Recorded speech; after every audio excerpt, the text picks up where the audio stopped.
Hemos oído varios relatos milagrosos de los sobrevivientes del Titanic, que pintan una imagen vívida de esa noche horrorosa. Todos nos han dado su experiencia singular y única, excepto por una persona. Su nombre era Bertha Anthony Maynie. Y cuando les habló a las personas del viaje que le cambió la vida a bordo del barco insumergible, nadie le creyó. Su historia fue descubierta más de 50 años después, cuando su sobrino halló una caja en su armario con varios recortes, fotografías y cartas. Entonces, ¿por qué todos dudaron de su historia? Bueno, hay una explicación razonable, pero hablaré de eso en un momento. Comencemos por el principio. Maynie nació en Bruselas el 21 de julio de 1887. A medida que crecía, comenzó a admirar los lujos y pronto decidió trabajar para alcanzar ese estilo de vida. Se dedicó a cantar en un cabaret de Bruselas con el nombre artístico de Bella Bieli. Era muy talentosa. Su voz melodiosa le trajo mucha atención por todo el país. Y los periódicos comenzaron a escribir artículos sobre ella. Fue entonces cuando ganó cierta fama en algunos círculos de Bruselas. Todo iba bastante bien, hasta que llegó a los 24 años. En ese entonces no lo sabía, pero su vida estaba a punto de cambiar para siempre. En los meses del invierno de 1911, conoció al amor de su vida. Su nombre era Quick Baxter.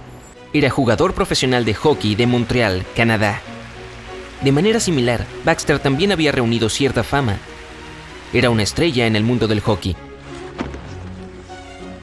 Sin embargo, en 1907, durante un juego, sufrió un accidente desafortunado y perdió la vista en el ojo derecho, lo que acabó con su carrera deportiva. Sin embargo, Baxter nunca abandonó su pasión. Se embarcó en una carrera como entrenador. De hecho, fue la primera persona en haber dirigido torneos de hockey en París. Una noche, Baxter se encontraba de vacaciones en Bruselas con su madre y su hermana. Había oído hablar de la magnífica cantante de cabaret con la voz encantadora y decidió verla en una cafetería.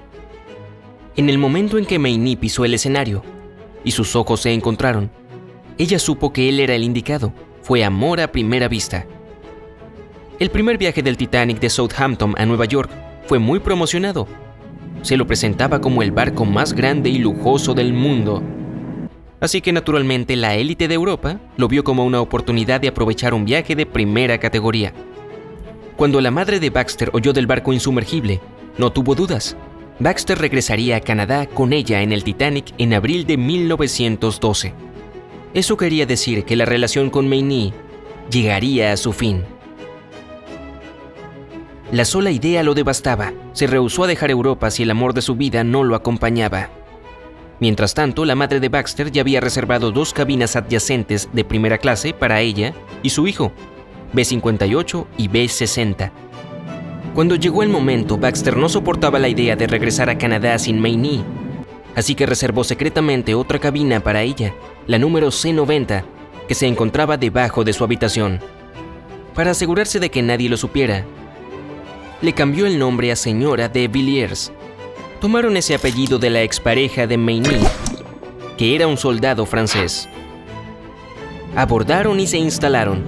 En cuanto tuvieron la oportunidad, Maynie y Baxter se encontraron y tomaron un largo paseo por la cubierta. Planeaban hacerlo lo más frecuentemente posible, pero por desgracia, como todos sabemos, su felicidad no duró mucho.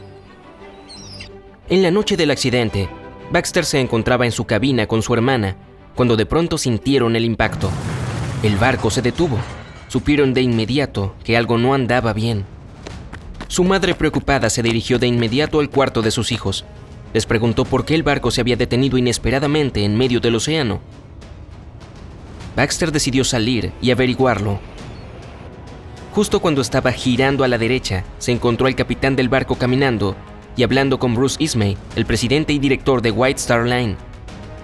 Baxter los detuvo. Les preguntó, ¿está todo bien? ¿Por qué se detuvo el barco?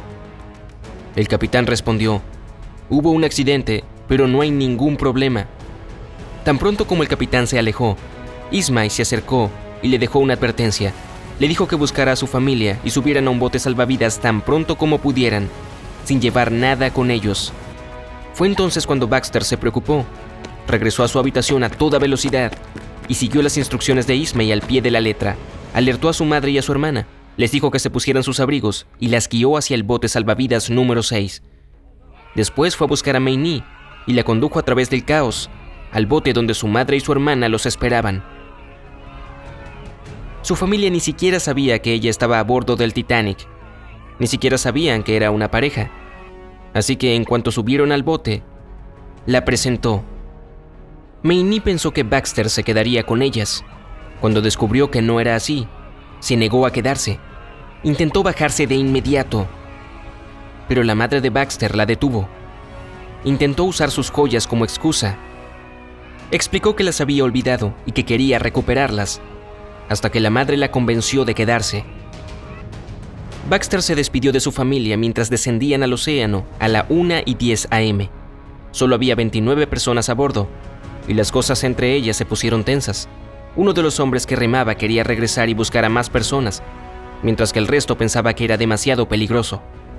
El bote salvavidas número 6 se unió al número 16 y fue el último en llegar al Carpathia a las 8 de la mañana. Cuando las llevaron a Nueva York, buscaron a Baxter por todas partes, pero no lo encontraron. Su enamorada y su familia estaban devastadas. Después de eso, Mei Ni se mudó con la familia de él y permaneció a su lado. Habían pasado varios meses desde la tragedia del Titanic y ya estaban seguros de que Baxter nunca regresaría. Así que Mei Ni regresó a Europa y continuó cantando en cabarets, esta vez en París. Nunca se casó ni tuvo hijos. Una vez que se retiró, se mudó a una casa en los suburbios de Bruselas, donde pasó el resto de sus días.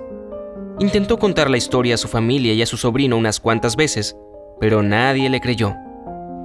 Mei Ni relató que había estado a bordo del Titanic con un millonario canadiense, pero todo sonaba demasiado exagerado para ser verdad. Cuando su familia decidió indagar en el asunto, no encontraron su nombre en la lista de pasajeros. Pero claro, eso se debía a que una tal señora de Villiers había presentado documentos falsos. Cuando falleció, su sobrino fue a su casa a ordenar sus cosas. Descubrió una misteriosa caja de zapatos en el armario. Adentro encontró evidencia que respaldaba su increíble historia. Había fotos de ella a bordo del Titanic, cartas que había intercambiado e incluso artículos viejos que describían el evento. Finalmente, la historia que le había cambiado la vida se confirmó gracias a sus pertenencias personales. Hubiera sido asombroso escuchar la experiencia de Mei Ni a bordo del transatlántico contada por ella misma. Pero al menos su historia fue por fin verificada. Hey, si aprendiste algo nuevo hoy, deja un me gusta a este video y compártelo con un amigo. Y aquí tienes otros videos que seguramente disfrutarás. Simplemente haz clic en el de la izquierda o la derecha y quédate en el lado genial de la vida.